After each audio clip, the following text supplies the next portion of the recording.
Dear student, welcome to my YouTube channel. इस video में हम बात कर रहे हैं मेल रिप्रोडक्टिव सिस्टम, जिसके अंदर हमको हमारा टॉपिक आज का क्या है, मेल एसेसरी डक्ट। और मेल एसेसरी डक्ट क्या होते हैं, मेल एसेसरी डक्ट किस में पाए जाते हैं? तो मेल एसेसरी डक्ट क्या होते हैं, मेल एसेसरी डक्ट जो पाए जाते हैं इनसाइड द ह्यूमन टेस्टिस, मतलब ह्यूमन के टेस्टिस के अंदर पाए जाते हैं। और मेल एसेसरी डक्ट का फंक्शन क्या होता है, जैसा कि स्पर्म के फॉर्मेशन में एसेसरी डक्ट भी हेल्प करती है, एसेसरी ग्लैंड भी हेल्प करती है। एसेसरी ग्लैंड क्या करती है, सीमन का पार्ट बनाती है स्पर्म के साथ सीमन, ठीक है। एंड एसेसरी डक्ट क्या करती है, सीमन भी बनाती है एंड सीमन के ट्रांसपोर्टेशन में हेल्प भी करती है, मतलब सीमेन को यूरेथ्रा के पास लाना, पेनिस के अंदर लाना, उस किसका काम होता है, मेल एसेसरी डक्ट का। तो मेल एसेसरी डक्ट कौन कौन सी होती है ह्यूमन के अंदर एंड इनसाइड द टेस्टिस के अंदर, उसके बारे में बात करें। तो आइए देखते हैं कौन कौन सी डक्ट होती है। तो हमारा ये है ह्यूमन का टेस्टिस, जिसके अंदर होते हैं ये स्क्रोटम है, इसको हम बोलेंगे scrotum. Inside the scrotum pair of testis are present, मतलब एक पेयर टेस्टिस होती है। एक है टेस्टिस, ये स्ट्रक्चर किसका, टेस्टिस का। टेस्टिस के बारे में हम पूरा पढ़ चुके हैं कि क्या होती है, कौन सी किस शेप क्या होता है, इसका मेजरमेंट कितना होता है, ये सब पढ़ चुके हैं। तो इनसाइड द टेस्टिस के अंदर कितने लोब्यूल्स होते हैं, अब लोब्यूल्स क्या होते हैं, इनसाइड द लोब्यूल्स के अंदर फॉर्मेशन होता है किसका, स्पर्म का, ठीक है। तो जो हमारे ह्यूमन का क्या होता है, टेस्टिस होता है, उसके अंदर टेस्टिकुलर लोब्यूल्स प्रेजेंट होते हैं, जो कितने होते हैं, नंबर में 250 होते हैं, ठीक है। एक टेस्टिस में 250 टेस्टिकुलर लोब्यूल्स होते हैं। और देखिए ये है लोब्यूल्स, 1 मैंने 3 बनाया है, मतलब ऐसे 250 लोब्यूल्स होते हैं। कितने लोब्यूल्स, 250 लोब्यूल्स, जिसको हम लोग बोलते हैं टेस्टिकुलर लोब्यूल्स या लोब्यूल्स, ठीक है। तो एक टेस्टिस के अंदर कितने टेस्टिकुलर लोब्यूल्स हुए, 250 लोब्यूल्स होते हैं। और एक लोब्यूल्स के अंदर, एक टेस्टिकुलर लोब्यूल्स के अंदर 1 से 3 सेमनीफेरस ट्यूब्यूल्स होते हैं। सेमनीफेरस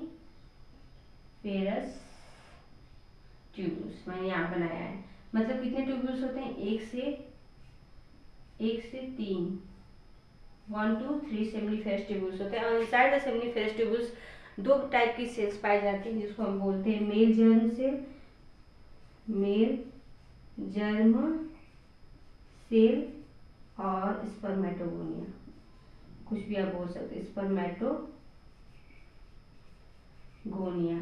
जैसे ये है सेमनीफेरस ट्यूब्यूल्स, इसके अंदर दो टाइप की सेल्स होती हैं, ठीक है। कितनी टाइप की, दो टाइप की सेल्स होती हैं। ये है स्पर्मेटोगोनिया, जो डॉट डॉट मैंने बनाया है, स्पर्मेटोगोनिया ये है। स्पर्मेटोगोनिया मेल जर्म से, और ये जो आप बॉक्स लाइक स्ट्रक्चर देख रहे हैं, इसको हम बोले सर्टोली से, जो हेल्प करती हैं किसमें, स्पर्म के फॉर्मेशन, सर्टोली सेल। तो हमको ये सब नहीं देखना है, क्योंकि हम लोग आगे इस पिछले वीडियो में पढ़ चुके हैं कि सेमनीफेरस ट्यूब्यूल्स के अंदर कौन कौन से सेल्स होते हैं जो हेल्प करती हैं फॉर्मेशन में स्पर्म के। तो हमको ये नहीं देखना है, बस हमको याद क्या रखना है, इनसाइड द टेस्टिकुलर लोब्यूल्स 1 से 3 सेमनीफेरस ट्यूब्यूल्स पाए जाते हैं, ठीक। सेमनीफेरस ट्यूब्यूल्स में दो टाइप के सेल पाए जाते हैं, मेरियम से, सर्टोली से। अब क्या हुआ, जो हमारा सेमनीफेरस ट्यूब्यूल्स के अंदर फॉर्मेशन होगा किसका, स्पर्म का। अब जब स्पर्म का अंदर, इसके अंदर फॉर्मेशन होगा, स्पर्म बनेंगे, ठीक है। अब सारे स्पर्म कैसे ट्रांसपोर्ट होंगे वासा डिफरेंशिया के थ्रू यूरेथ्रा में, उसको हमको देखना है।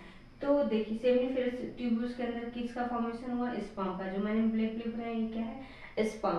तो स्पर्म का फॉर्मेशन हुआ, उस स्पर्म को कैरी करने के लिए कौन सा फर्स्ट आपको डक्ट होगी, तो उस डक्ट को हम लोग बोलेंगे ट्यूबुली रेक्टाई। क्या बोलेंगे, ट्यूबुली रेक्टाई। जैसे सेमनीफेरस ट्यूब्यूल से जो बाहर ही निकला है, इस ट्यूब को हम लोग क्या बोलेंगे, ट्यूबुली रेक्टाई।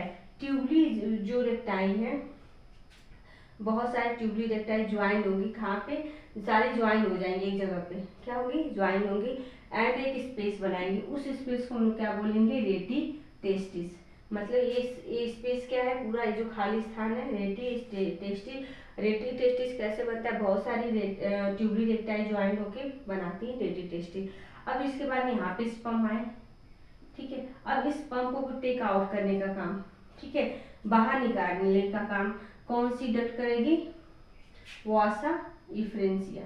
कौन सी डक्ट करेगी, इस स्पर्म को बाहर निकालने का काम किसमें, एपिडिडाइमिस में निकालने का काम कौन करती है? बासा इफ्रेंसिया। बासा इफ्रेंसिया कहाँ से राइज होती है? राइज फ्रॉम द टेस्टिस, मतलब कहाँ से राइज हो रही है? टेस्टिस, ये जो टेस्टिस है ह्यूमन का, इसके बाहर, मतलब यहाँ से राइज हो रही है, ठीक है। और एक इस स्ट्रक्चर को हम लोग क्या बोलेंगे? Vasa efferentia rise from the testis. अब जो वासा इफ्रेंसिया है, तो अगर ये क्वेश्चन बनता है which duct take out the sperm from the testis ना, तो कौन सी ऐसी डक्ट है जो स्पर्म को टेस्टिस से बाहर निकालती है? तो वासा इफ्रेंसिया। अब देखो वासा इफ्रेंसिया क्या करती है? वासा इफ्रेंसिया ज्वाइंट एंड फॉर्म, जो बहुत सारे क्वाइल, ये इस तरह से आप देख रहे हैं लाइनिंग, तो बहुत सारी वासा इफ्रेंसिया क्या करती हैं? ज्वाइंट हो जाती हैं, highly coiled and joint, and एक डक्ट का फॉर्मेशन करेंगे जिसको हम बोलते हैं इपीडिडाइमिस।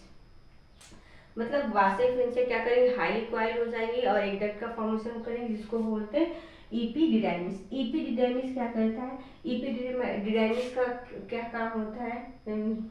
तो इपीडिडाइमिस क्या करता है? Maturation of the sperm formation तो यहाँ पे हुआ सेमिनिफेरस ट्यूब्यूल्स के अंदर, लेकिन मैच्योरेशन कहाँ पे होता है? Inside the epididymis. And death of sperm कहाँ पे होता है? मतलब जब एजुकेशन नहीं होगा, स्पर्म बाहर नहीं निकलेगा, तो उसका डेथ किस सेल में से होता है? इपीडिडाइमिस में। अब इपीडिडाइमिस जो होती है हाईली क्वाइल्ड स्ट्रक्चर होती है। इपीडिडाइमिस क्या है? Highly coiled structure. क्या है? Highly coiled structure. अगर एक क्वाइल फॉर्म में है तो सेंटीमीटर में कितनी होगी? 6 to 7 सेंटीमीटर, ठीक है। अगर क्वाइल फॉर्म में है, एलिप्टिक फॉर्म में है, तो उसका मेजरमेंट कितना होता है? 6 to 7 सेंटीमीटर। अगर हम इस इपीडिडाइमिस को अनक्वाइल कर दें, क्या कर दें? अनक्वाइल कर दें, तो अनक्वाइल करने पे ये हो जाती है 7 मीटर। 7 मीटर, उससे ऊपर भी हो सकती है। 7 मीटर मतलब 7 मीटर तक हो जाती है अनक्वाइल करने पर। क्वाइल करने पे 6 to 7 सेंटीमीटर ही होती है। तो ये हमारा मेल एसेसरी डक्ट। तो अगर हम लोग बात करें कि स्पर्म का ट्रांसपोर्टेशन कैसे होता है, कहाँ कहाँ से स्टार्ट होता है, तो सेमिनिफेरस ट्यूबुल्स, क्या होगा? सेमिनिफेरस ट्यूबुल्स, ठीक है, सेमिनिफेरस ट्यूबुल्स। उसके बाद सेमिनिफेरस ट्यूबुल्स से कहाँ गया? ट्यूबली रेक्टाइल। यहाँ पे गया ट्यूबली रेक्टाइल। ट्यूबली रेक्टाइल से होते हुए कहाँ जाएगा? ट्यूबली रेक्टाइल से होते हुए कहाँ पे जाएगा? साहब बहुत सारे ट्यूबली रेक्टाइल कहाँ पे ज्वाइन होगी? रेटी टेस्टिस में। कहाँ पे? रेटी टेस्टिस, ठीक। अब रेटी टेस्टिस, जो रेटी टेस्टिस है, रेटी टेस्टिस से कौन सी डक्ट निकलेगी, राइज होगी? तो vasa efferentia rise from the testis. तो क्या कौन सी डक्ट है? वासा इफ्रेंसिया। वासा इफ्रेंसिया क्या बनाएगी? हाईली क्वाइल हो जाएगी, हाईली क्वाइल स्ट्रक्चर बनाएगी, और उस वासा इफ्रेंसिया को हम लोग क्या बोलेंगे? एपीडिडाइमिस। इपीडिडाइमिस क्या है? जहाँ पे सेल का स्पर्म का मैच्योरेशन एंड डेथ होती है, इपीडिडाइमिस, ठीक। इपीडिडाइमिस से एक और डक्ट राइज होगी जो स्पर्म को कैरी करेगी कहाँ तक ले जाने के लिए? यूरिथ्रा में। यूरिथ्रा क्या होता है? यूरिन का मार्ग होता है। तो इपीडिडाइमिस से कहाँ? वासा डिफरेंसिया।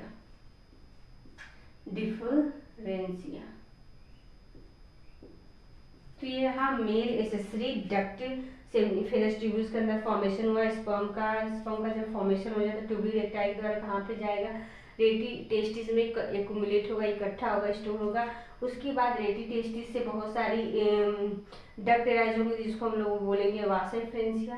देखिए ये सारे वासा इफ्रेंसिया मतलब बहुत सारी वासा इफ्रेंसिया क्वाइल्ड होके ज्वाइंट होके क्या बनाएंगे? एक स्पेशल स्ट्रक्चर बनाएंगे जिसको हम लोग बोलेंगे एपिडिडाइमिस। एपिडिडाइमिस क्या होती है? जिसमें जहाँ पे स्पर्म का फॉर्मेशन मैच्योरेशन होता है and death of the sperm, ठीक है, ये होता है।